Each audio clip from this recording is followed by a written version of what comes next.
I think it's really important to establish effective communication to make sure that we address all the concerns of local communities.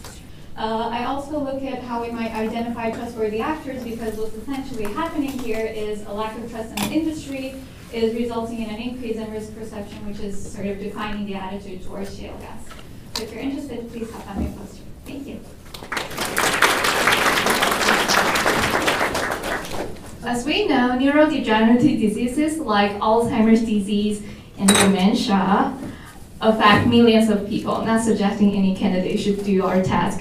Current measurements of disease states rely on trained specialists, thus they are sparse and qualitative. What we propose is to move the eye movement up. Therefore, these measurements will not be able to measure treatment response effectively. What we propose is to move the clinical eye movement test onto a mobile device. So in a clinical task, it's going to be like follow my finger. On the mobile device, it's going to follow the stimulus.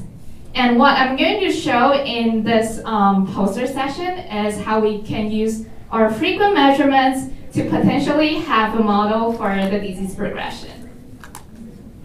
And this is pretty preliminary and pretty exciting, so I really appreciate your feedback.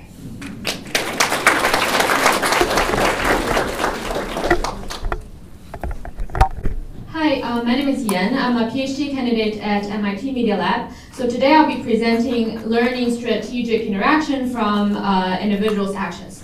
Network is important in a wide range of applications, including large-scale behavioral change, political campaign, and product recommendation.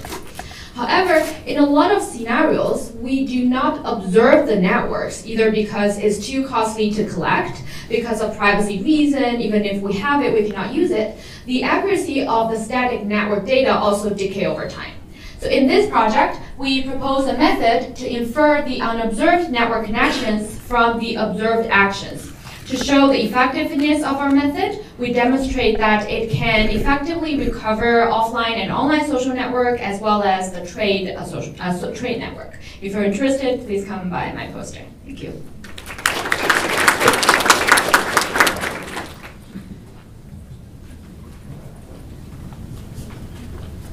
Hello, my name is Yaroslav Mukhin. I'm a postdoc at MIT, IDSS in the Department of Economics. I developed theoretical tools to study counterfactual analysis using data.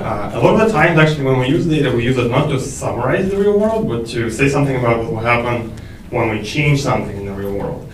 And one way to frame the tools that I developed is through this counterfactual policy analysis problem. So here we have data on two variables, x and y. X is a policy variable. It's called that way because the policymaker has complete control over the variable. So the question is, let's say there's a policy that changes x. What will happen to an outcome variable y as a result of the policy? To make sense of the policy variable x, we pick a one-dimensional summary statistic of the data, call it mu. The way we formulate policy is to say that in this one-dimensional summary statistic, there's going to be a given change decided by the policymaker. So that determines a counterfactual x prime. To make sense of what happens to the outcome variable y, we pick another one-dimensional summary statistic of the data called psi. So the question is, for a given change in the policy variable, in the policy statistic, what will be the corresponding change in the outcome statistic of the outcome variable? If you want to know how the details of what's going on in between x and y, come to my poster. Thank you.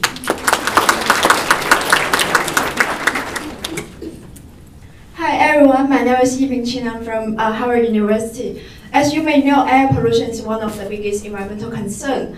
And this is a picture showing a man walking in the street during high polluted days. So to effectively control the PM concentration, we really need to understand what is in the air. However, the majority of the constituents organic aerosol, and the traditional approach to measure this organic is very expensive. So in my study, I used the machine learning method to predict the particular organic matters. What we did is we used some organic from concentration from historical measurement and also some basic parameter from the air quality measurement. And these measurements were available online, and then when we put it in the machine learning module, we find that it can predict organic concentration with really high accuracy. So in the future, what we need to do is just put in those basic parameters in the module and then get the real-time concentration of organic in a really low-cost manner. If you are interested in my work, please stop by my poster. Thank you.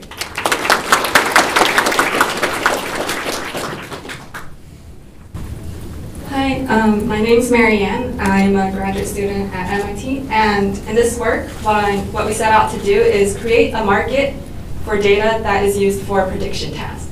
And one problem that arises, or one challenge that arises, is that data buyers are usually interacting with each other downstream, and so they experience allocative externality. So the model we consider is there's a monopolistic data seller, and they're selling data sets to a set of competing firms that then use this data to make informed decisions in a downstream market. And the question then is, how do you price and allocate these data sets given the competition structure between the data buyers? And so what we do is we tackle this in two steps. First, we reduce the problem of selling multiple data sets to the auction of a single digital good. And then we find the welfare maximizing and revenue maximizing auction mechanisms for both these settings. And for more details, see my poster. Thanks.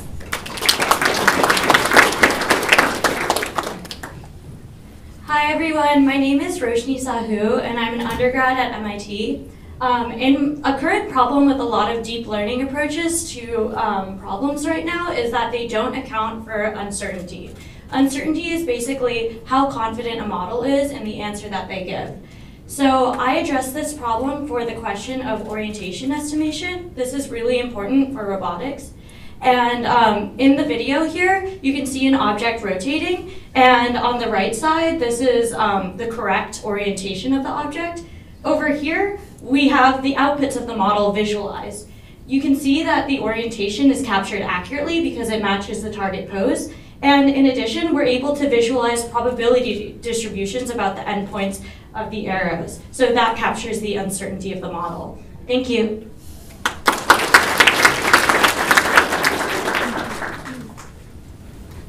Hi everyone, my name is Ariana and I'm here with Bien. We are both MIT students. And so historically, urbanists have used observation to describe the urban design characteristics of desirable streets. And so with new data and computing power, we are able to re-examine these characteristics in a scalable and quantitative way. And so in this project, we use GPS data and combine it with computer vision techniques to create a desirable metric for streets in Boston. Yeah, so we calculate the desirability index as the residual of the observed trips and actual shortest trips for each street segment in cities. And conceptually, this actually measures the scenic and experience value of each part of the city. So here we show is compared to the observed trips, which is more clustered towards the center of the city, the desirable streets is actually more heterogeneous. And then they have more access to parks, established business, and urban furnitures, and also sidewalks. So if you're interested in how we're using data science to measure the qualitative aspect of cities, please come to visit our poster. Thank you.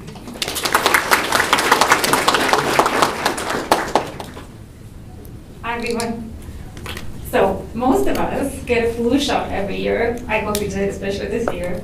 As we know, these are preventative vaccines that work by pre-training our immune system to recognize viral antigens. And viral antigens are simply fragments of viral proteins that are not found in our body. We also say that they are foreign.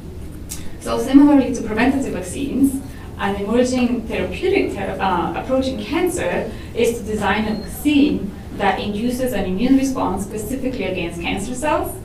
And the specificity is achieved by targeting the vaccine against cancer antigens. And cancer antigens are simply proteins that the tumor has mutated such that they now are foreign to the body. So in our group, we have developed both experimental and computational approaches to help improve the design of personalized cancer vaccines. And to learn more, come by poster number 23.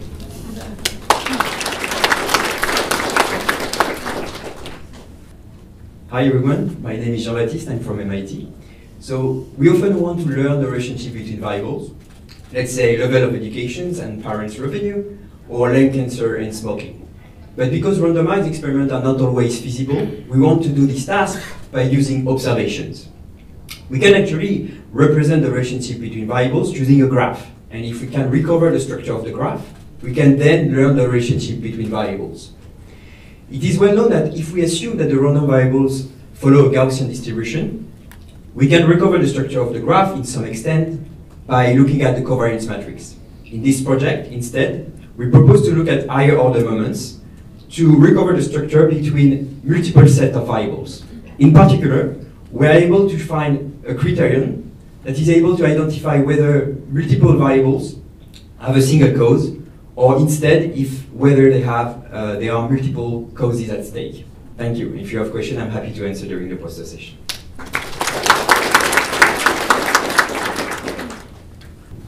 Alzheimer's disease, the most common type of dementia, affects more than 5 million people in the US and costs about $250 billion annually. Since there is no disease-modifying therapies to date, repurposing FDA-approved drugs that could decrease the risk of developing dementia offers an expedited path to reduce the impact of this epidemic. In this work, we tested the hypothesis that metformin lowers the risk of dementia in diabetic patients by conducting a synthetic drug trial of metformin versus another drug class in a real-world patient population that we selected from Partners Healthcare electronic health record system. Using a causal inference framework with observational data, we found a significant effect of metformin as compared to the control drug on both dementia and longevity. My name is Marie, I'm from MIT IDSS, and I'm at poster 5 if you have suggestions to improve this work. Thank you.